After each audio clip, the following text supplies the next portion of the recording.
அப்போஸ்தலர் 16 அதிகாரம். அதன் பின்பு அவர் தெர்பைக்கும் லிஸ்திராவுக்கும் போனான். அங்கே தீமோத்தேயு எனப்பட்ட ஒரு சீசன் இருந்தான்.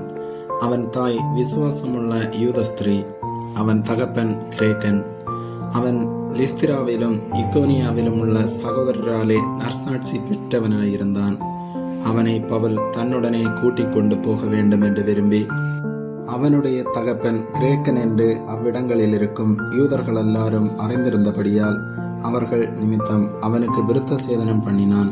அவர்கள் பட்டணங்கள் தோறும் போகையில் எருசலேமில் இருக்கும் அப்போஸ்தலராலும் மூப்பராலும் விதிக்கப்பட்ட சட்டங்களை கைக்கொள்ளும்படி அவர்களுக்கு ஒப்புவித்தார்கள்.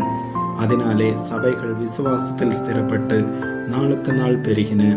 அவர்கள் பெருகியா கலாத்தியா நாடுகளை கடந்து போன போது ஆசியாவிலே வசனத்தை சொல்லாதபடிக்கு பரிசுத்த ஆவியினாலே தடை பண்ணப்பட்டு மீசியா தேசம் மட்டும் வந்து பித்தினியா நாட்டுக்கு போக பிரயத்தனம் பண்ணினார்கள். ஆவியான